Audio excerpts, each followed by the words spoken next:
स्वागत है आपका अपने YouTube channel Rajasthan GK study में। दोस्तों, अब हम जो बात करेंगे वो अलाउद्दीन खिलजी के बारे में बात करेंगे। यानी हमारा जो खिलजी वंश चल रहा था,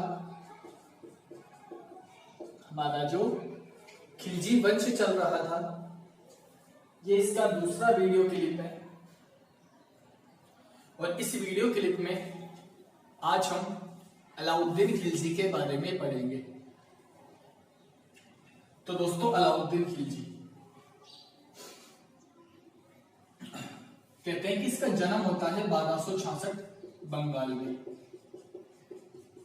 एक अब अच्छी तरह से पढ़ना दोस्तों, एक के बारे में हर एग्जाम में क्वेश्चन आते हैं। एक का जन्म होता है 1266 बंगाल में, जबकि एक के बचपन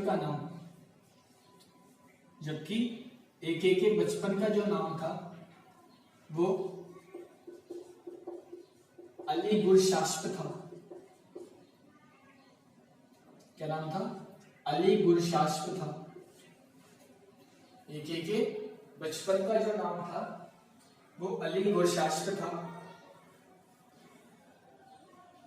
जबकि इसकी जो पत्नी थी वो दो महत्वपूर्ण पत्नी थी। इसके दो पत्नियां थी, जिसमें पहले का नाम था मेहरू और दूसरे का नाम था कमला देवी। इसकी दो पत्नियां थी, जिसमें पहली का नाम था मेहरू और दूसरे का नाम था कमला देवी। कहते हैं कि इसने कमला देवी को उपाधि दी थी मल्लिका ए जहां की। एक ने कमला देवी को कौन सी उपाधि दी थी? मल्लिका ए जहां की उपाधि दी थी एक ने कमला देवी को। तो एक के बचपन का नाम अली गुरशास्प, इसकी दो पत्नियां, पहली मेहरू और दूसरे का नाम कमला देवी। जबकि इसके पुत्र थे, इसके पुत्रों के नाम देख लो, खिज्र खां,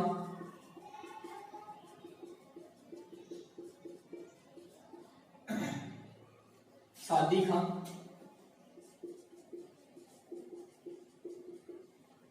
मुबारक खिलजी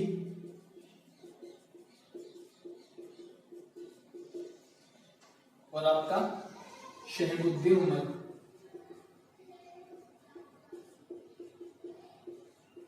और एक पुत्री जिसका क्या नाम था? फिरोजा। ये पुत्री थी और बाकी ये पुत्र थे चार।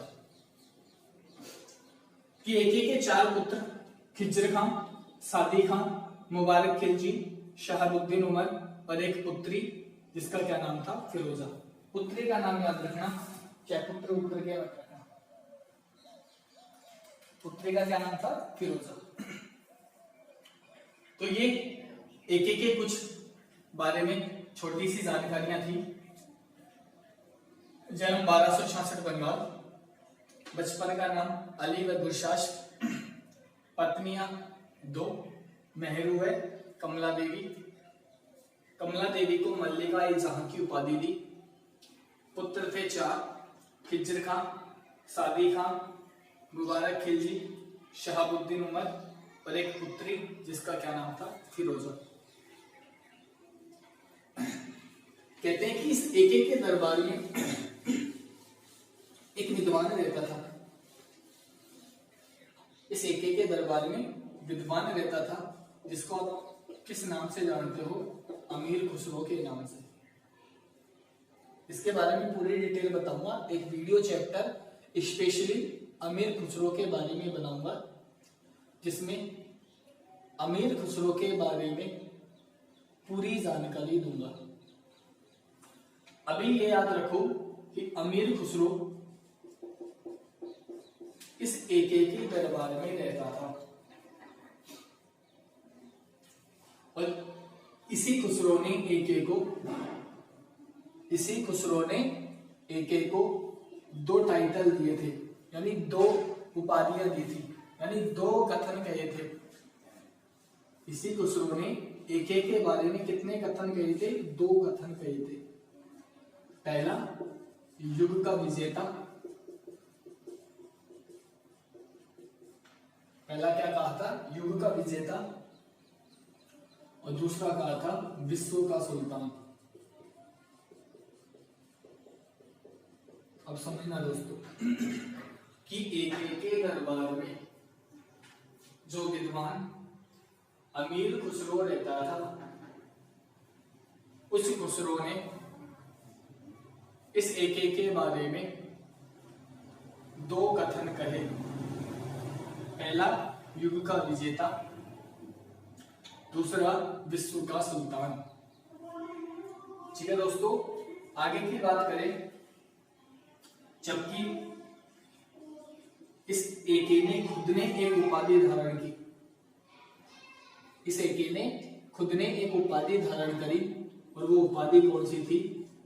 सिकंदर सानी, यानी सिकंदर द्वितीय, सिकंदर सेकंड, या तो सिकंदर सानी कह दो या सिकंदर सेकंड कह दो। ये दोनों उपाधियां धारण की जाती है किसके द्वारा? इस एके के द्वारा। इसने उपाधि धारण क्यों की? इसकी कहानी सुनो। एके भी सिकंदर महान की तरह विश्व विजेता का सपना देखा करता था। एके के मन में इच्छा थी कि वह संपूर्ण विश्व पर राज्य करे। एके की इच्छा थी कि वह संपूर्ण विश्व पर राज्य करे, लेकिन इस एके का एक मित्र था और दिल्ली का कोतवाल भी था। एक मित्र था जो कि दिल्ली का कोतवाल भी था। इस एके का मित्र भी था एक, जो कि दिल्ली का कोतवाल भी था। उसका नाम था ऐना उल मुल्क। इसको कई किताबें अला उल मुल्क के नाम से भी जानती है। तो अब दोनों में से कोई सा भी नाम याद रख लो, बस पीछे मुल्क आएगा। तो जब एके ने विश्व विजेता का सपना देखा, तो इस भाई साहब ने इसको मना कर दिया। यानी इस मित्र ने, इस एके के मित्र इस ऐना उल मुल्क ने ऐसा करने से मना कर दिया और इससे कहा कि विश्व छोड़, पहले इस इंडिया को ही जीत ले, वही बहुत बड़ी बात है। इंडिया जीत लिया, बोले तो विश्व जीत लिया। इस वजह से कहते हैं कि इसने इस विश्व विजेता का सपना त्याग दिया था कि ऐना उल मुल्क या अला उल मुल्क ने मना कर दिया विश्व विजेता का सपना देखने के लिए, यानी विश्व विजेता बनने के लिए, यानी संपूर्ण विश्व को जीतने से।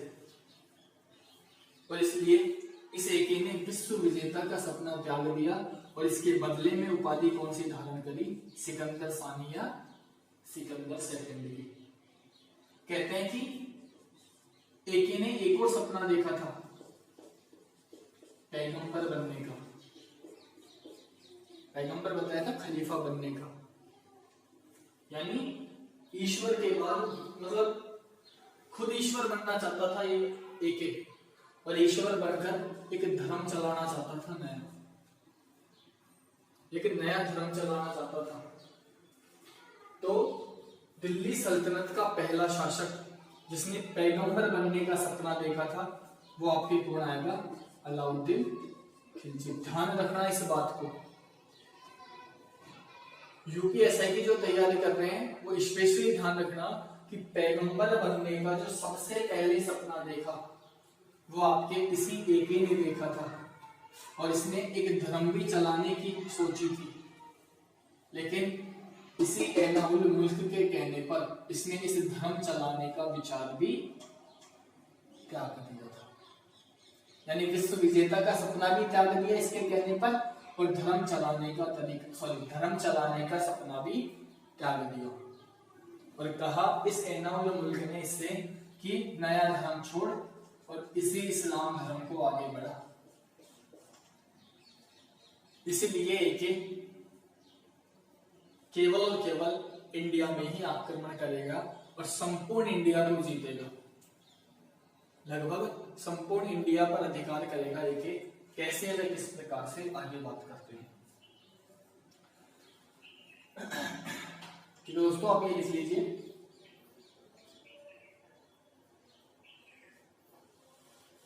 आगे की बात करें, मैं 2-4 बातें और बताता हूँ एके के बारे में। कहते हैं कि एके जो कर लिया करता था, एके जो कर या टैक्स लिया करता था वो कुल उपज का 50% लिया करता था। एके जो टैक्स लिया करता था वो कुल उपज का 50% लिया करता था। इसके अतिरिक्त ये 2 प्रकार के कर और लिया करता था। इसके अतिरिक्त 2 कर और लिया करता था। एके 2 कर या 2 टैक्स और लिया करता था, जिसमें पहला था घड़ी का, घड़ी कैसे घड़ी है दोस्तों, ये घड़ी कर, और दूसरा चली कर। पहला कर कौन सा, घड़ी कर, और दूसरा कर कौन सा, चली कर। दोस्तों घड़ी कर जो लिया जाता ये घर निर्माण पर लिया जाता था, घरों के निर्माण पर। यदि कोई व्यक्ति घर का निर्माण कर रहा है तो उस व्यक्ति को टैक्स देना पड़ता था। और मवेशियों पर जो कर लिया जाता था वो कर कौन सा था, चली कर। तो एक 2 प्रकार की कर लेता, पहला घड़ी कर और दूसरा कौन सा था, चली कर। ध्यान रखना दोस्तों, कुल उपज का तो 50% लेता और इसके अतिरिक्त 2 कर और लेता। पहला तो घड़ी कर था और दूसरा कौन सा, चली कर। घड़ी कर घरों के निर्माण से संबंधित था, जबकि चली कर मवेशियों से संबंधित था। कहते हैं कि सल्तनत काल में 4 प्रकार के कर लिए जाते थे। इसकी मैं पूरी डिटेल आगे बताऊंगा। अभी आप इतने याद करो कि सल्तनत काल में कुल कितने कर लिए जाते, 4। जजिया, ज़कात, खराज और खम्मस। चौथा कौन सा, खम्मस। दोस्तों इनके बारे में मैं पूरी अच्छी तरह से डिटेल बताऊंगा। अभी आप इतनी सी याद करो जो मैं आपको बताना चाहता हूं। इस खम्मस के बारे में देखो, यानी सल्तनत काल में कुल 4 कर लिए जाते हैं। जजिया, जकात, खराज, खम्मस। इन 4 करों में आपको इस कर के बारे में बताता हूं। अब इस एके में देखो दोस्तों, कहते हैं कि खम्मस क्या होता था, खम्मस कर किसे कहते हैं। इसकी सीधी सी लाइन हमें कि युद्ध में लूटे हुए माल को, जो युद्ध होता था उसमें लूटी हुई धन संपदा, जो धन संपदा होती थी, कि युद्ध में लूटा हुआ माल किस नाम से जाना जाता था, खम्स कर के नाम से जाना जाता था। युद्ध में लूटा हुआ भाग किस नाम से जाना जाता, खम्स कर के नाम से जाना जाता था। इसमें होता क्या था, कहते हैं कि इस एके से पहले जितने भी राजा हुए उन्होंने खम्सकर किस प्रकार से लिया वो देखते हैं। ये मैंने एके लिख दिया, तो इससे पहले के राजा और इधर एके के बाद, यानी एके किस प्रकार से लेगा। कहते हैं कि जैसे ये कोई 100 रुपए है, तो इस 100 का 1/5 भाग तो राजा लेता था। 100 का 1/5 भाग कितना हो गया, 20%। एके से पहले बता रहा हूं कि एके से पहले इस खमसकर का 1/5 भाग तो कौन लेता था? राजा। और 4/5 भाग ये सैनिक आपस में बांट लिया करते थे। कौन से सैनिक? जो इस माल को लूट कर लेकर आते थे। समझना दोस्तों कि एके से पहले इस लूटे हुए माल का बंटवारा किस प्रकार से किया जाता था कि इस लूटे हुए माल का 1/5 भाग तो कौन लेता? राजा, जो उस राज्य का हुआ करता था। और 4/5 भाग उन सैनिकों को दिया जाता जो सैनिक इस माल को लूट कर लाते थे। एके ने इस व्यवस्था को बदल दिया। एके ने कहा कि 4/5 भाग तो मैं लूंगा और 1/5 भाग किसको दूंगा? सैनिकों को दूंगा। यानी एके ने कहा कि 4/5 भाग तो मैं लूंगा, यानी 80% तो एके ने खुद रखा और 20% किसको दिया? अपने सैनिकों को दिया। जबकि एके से पहले 80% सैनिकों को दिया जाता और 20% किसको? राजा को दिया जाता। ये था आपके खमसकर। मुझे नहीं लगता दोस्तों इसमें आपको कोई दिक्कत या परेशानी का सामना करना हुआ होगा। तो ये था आपके अलाउद्दीन खिलजी। दोस्तों इस वीडियो में हम यहीं तक चर्चा करेंगे एके के बारे में।